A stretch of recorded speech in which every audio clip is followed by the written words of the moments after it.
இதெல்லாம் நான் வந்து கனவுல கூட திஸ் இஸ் நாட் ஈவன் இது இங்கே நான் இந்த மேடையில் இருக்கிறதோ இல்லை பாடுறதோ இங்கே இந்த மக்களை பார்க்குறதோ இல்லை மக்கள் வந்து கைத்தட்டி மறுபடியும் நான் பாடுறத பாராட்டுறதோ இதெல்லாம் வந்து ஐ டென்ட் ஈவன் ட்ரீம்.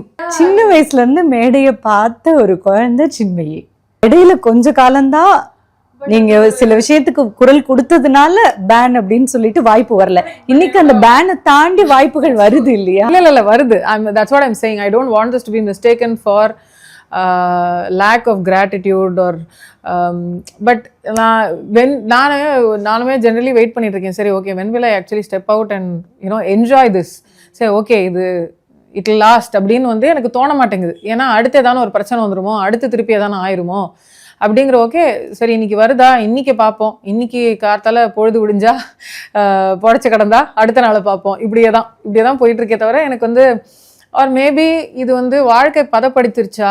பிகாஸ் அந்த ஒரு கன்ஃபியூஷனிசம் ஒரு சேயிங் இருக்குன்னு சொல்லுவாங்க. ஒரு ஆல்சோ இந்த புத்தர் சொல்லுவார்ல, சந்தோஷமோ துக்கமோ ஒரே மாதிரியான மனநிலையில இருந்துட்டா பிரச்சனையே இல்லை, எல்லாமே அது பாட்டுக்கு வந்துட்டு கடுந்த அளவுக்கு நான் அந்த அளவுக்குலாம் போயிட்டேன்னு எனக்கு தெரியல. அப்படின்னா நான் புத்தராயிடலாமே. நான் கோவமே படக்கூடாது. இன்னும் அது யாராவது ட்விட்டர்ல எதாவது சொன்னா நான் ரியாக்ட் பண்றேன் இல்லை, சரி சொல்றேன் இல்லை. Maybe if this is on its path கொஞ்ச நாள் கழிச்சு துறவியா போயிடலாம்.